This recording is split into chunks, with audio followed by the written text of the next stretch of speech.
بسم اللہ الرحمن الرحیم۔ یہ سورہ اخلاص ہے جو کہ اس طرح سے شروع ہوتی ہے۔ سورہ اخلاص جس کو ہم لوگ بہت اچھی طرح سے جانتے ہیں، سورہ قل هو اللہ احد، جو شروع ہوتی ہے اللہ نے جو کے جواب کے ساتھ۔ اللہ نے جو جواب اپنے بندوں کو دیا ہے، جو کہ اس کے بارے میں بار بار اللہ کے نبی سے پوچھا کرتے تھے، اللہ نے نبی کے ذریعے ہی جواب دیا ہے کہ اے نبی ان کو جواب دو، یعنی قل، ان سے کہو، ان کو فرماؤ کہ هو اللہ احد، وہ یہ تمہارا اللہ ہے، وہ اللہ ہے، وہ ایک ہے، اکیلا ہے، واحد ہے۔ الگ الگ موقعوں پر اللہ کے نبی سے لوگ جو ہے سوال کیا کرتے تھے۔ بہت جگہ پر اس قرآن میں بہت جگہ پر آپ کو ملے گا تفسیر میں، اللہ کے سیرت نبی پڑھیے، اس میں دیکھیے اللہ کے نبی سے کس طرح سے لوگ سوال کیا کرتے تھے کہ ہمیں اپنے رب کا نسب بتائیے۔ نسب کہتے ہیں ہمیں سلسلہ بتائیے، خاندان، مطلب نسب کیا ہے اللہ کا، آپ کے رب کا۔ حضرت انس رضی اللہ عنہ کا بیان ہے کہ خیبر ایک جگہ ہے، وہاں کے کچھ یہودی تھے، اللہ کے نبی کی خدمت میں حاضر ہوئے تو انہوں نے کہا اے اللہ کے نبی، جس طرح سے اللہ نے ملائکہ کو نور سے، یعنی ایک روشنی سے، نور حجاب سے پیدا کیا فرشتوں کو، اور آدم علیہ السلام کو، آدم کو سڑی ہوئی مٹی کے گارے سے، یعنی سڑی ہوئی گارے سے، بدبودار، کہیں پر اس کا بھی ذکر ہے، اور ابلیس یعنی جن کو آگ کے لپٹ سے، آگ کے شعلے سے، اور آسمان کو دھوئیں سے، اور زمین کو پانی کے جھاگ سے، جو جھاگ سمندر کے اوپر جو اکٹھا ہوتا ہے نا، اس سے مراد ہے، پانی کے جھاگ سے بنایا ہے۔ اب آپ ہمیں بتائیے کہ آپ کا رب کس چیز سے بنا ہے؟ تو اس جگہ پر ان سبھی سوالوں کے جواب جو اللہ نے ایک ہی بار میں دے دیے اپنے نبی کے ذریعے سے کہ ان سے کہہ دو، تو اس وقت وہیں خیبر کے مقام پر اللہ کے نبی کے پاس فوراً جبرائیل علیہ السلام نازل ہوئے، اور انہوں نے کہا کہ اے نبی کہو،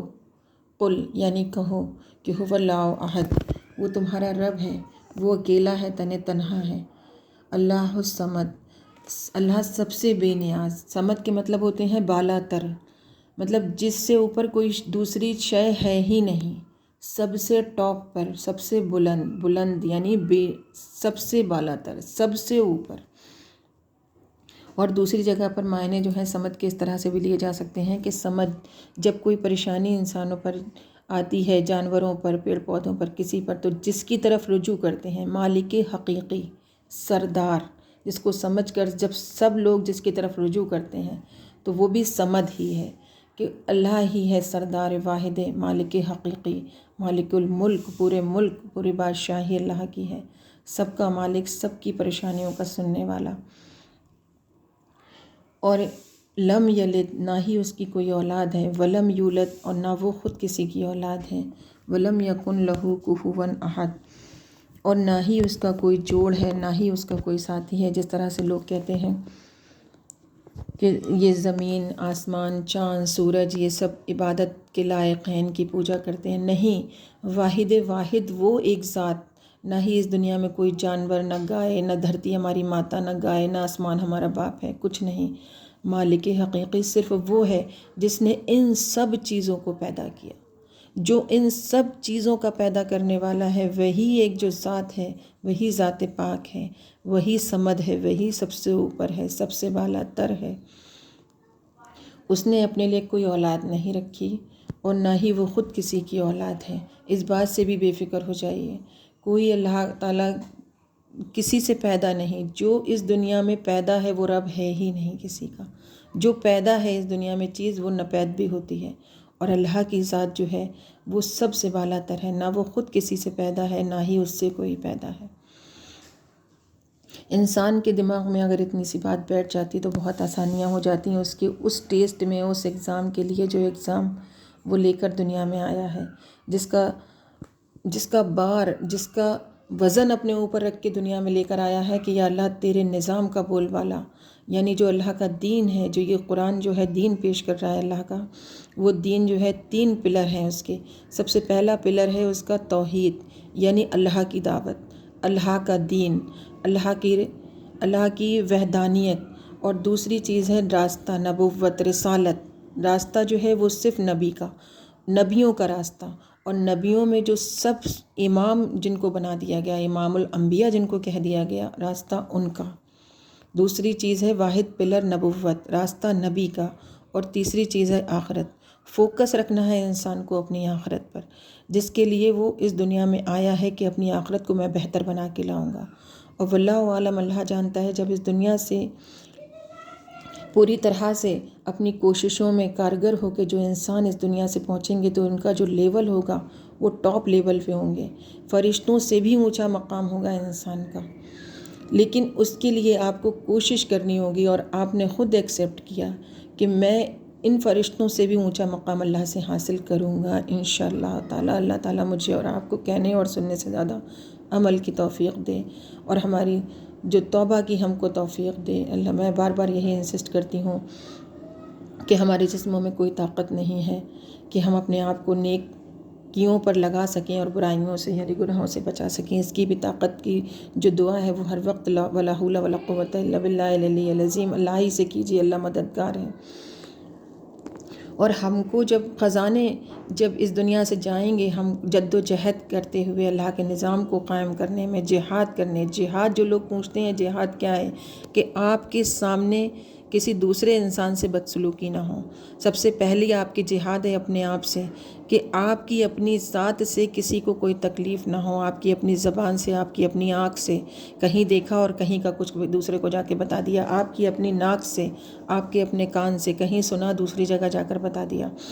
آپ کی اپنی ناک سے کہیں کسی کو دیکھا کچھ سونگھا کسی کی طرف منہ بگاڑ دیا۔ آپ کو اپنے پورے وجود سے یہی کوشش کرنی ہے کہ کسی کو کوئی تکلیف نہ ہو۔ اس کے بعد آپ کی آنکھوں کے سامنے چاہے وہ کسی بھی راستے پر چلنے والا انسان ہو لیکن کسی سے بدسلوکی نہ ہونے پائے آپ کے سامنے۔ یہ اگر آپ مسلمان ہیں، آپ نے اگر اپنے بیڑا اٹھایا ہے مسلمان ہونے کا، کلمہ شریک ہیں، آپ کلمہ پڑھا ہے، تو مسلمان کے سامنے امر بالمعروف وینہی عن المنکر، یعنی برائی کو روکنے والا، اپنے ہاتھ بڑھا کر فوراً برائی کو روکنے والا اور بھلائی کی دعوت دینے والا انسان کی جو بھلائی کی دعوت ہے وہ اس کے اپنے اخلاق سے ٹپکنی چاہیے، اپنے اس کے وجود سے نکلنی چاہیے، کہ آپ کا جو وجود ہے وہ جس طرح سے اللہ کے نبی کا وجود تھا کہ لوگ ان کو دیکھتے تھے تو فوراً ایمان لے آتے تھے۔ کم سے کم ہمیں دیکھ کر کوئی ایمان نہ لائے لیکن پہچان تو لے کہ ہاں یہ مسلمان ہے۔ اسی کوشش میں آپ صرف کوشش کیجئے، نعمتوں سے نوازنے والا اللہ ہے، اور اللہ اب انسان سے اتنی محبت کرتا ہے کہ اس نے فرشتوں سے بھی اونچا مقام، لیول جو ہے انسان کا فرشتوں سے بھی اوپر رکھا ہے۔ اتنی توقع اللہ کی ہے انسان سے، اللہ تعالیٰ اتنی محبت رکھتے ہیں انسان سے کہ فرشتوں سے بھی اونچا نظام اللہ تعالیٰ نے انسان کا رکھا ہے، اور میزبانی کے لیے جنت میں ہے جو فرشتے ہی لگائے جائیں گے۔ واللہ عالم، اللہ بہتر جانتا ہے۔ مجھے اور آپ کو کہنے اور سننے سے زیادہ عمل کرنے کی توفیق دے۔ ہم کو اپنی جو زندگی کا جو معیار ہے، جو ہماری زندگی کا جو گریڈ ہے وہ یہی رکھنا ہے کہ ہمیں آخرت پر فوکس کرنا ہے، اور اللہ کے نظام کو اپنے آنکھوں کے سامنے اور اپنے دل میں بٹھا کر رکھنا ہے، اور اسی کی کوشش کرنی ہے اپنے وجود سے۔ اپنے آپ فالو کیجئے۔ آج جو یہ حالات چل رہے ہیں ان میں دیکھیں آنکھیں کھول کر، یہ حج سے اور عمروں سے ان سے کچھ نہیں ہونے والا۔ آپ نے جو ایک حج کیا ہے اس کو ثابت کرنے کی کوشش کیجئے، اس میں پورا اپنے آپ کو ڈالنے کی کوشش کیجئے۔ یہ حج اور عمرہ جو ہے یہ وہاں جا کر آپ اپنی حاضری لکھوا کر آئے ہیں کہ یا اللہ، میں جتنے وقت میں بھولا رہا، آج میں پھر تیرے نظام کے لیے اپنی انٹری لکھوانے آیا ہوں، کہ میری جو زندگی کی کوشش ہوگی میں اپنی پوری کوششیں جو ہیں تیرے نظام کے لیے اسی میں صرف کروں گا، پوری محنت اپنی اسی میں خرچ کروں گا۔ یہی حج کا مطلب ہے کہ ہم اس میٹنگ کو جا کر اٹینڈ کریں جو اللہ کی طرف سے میٹنگ بٹھائی جاتی ہے، جہاں پر فرشتے بھی حاضر ہوتے ہیں اللہ کے حکم سے۔ آج بھی دنیا میں فرشتے آتے ہیں انسان کی مدد کے لیے۔ ہمارا کام ہے کہ اللہ کے نظام کو اپنے وجود سے، اپنے اخلاق سے اور اپنے ہاتھوں سے، اپنے پیروں سے کوشش کرنا، اور اللہ کی ہی وحدانیت کو بیان کرنا۔ جہاں بھی بیٹھیں بات ہو تو صرف اللہ کی ہو۔ انشاءاللہ تعالی اللہ آپ کو اور مجھے کہنے اور سننے سے زیادہ عمل کی توفیق عطا کرے۔ آمین یا رب العالمین۔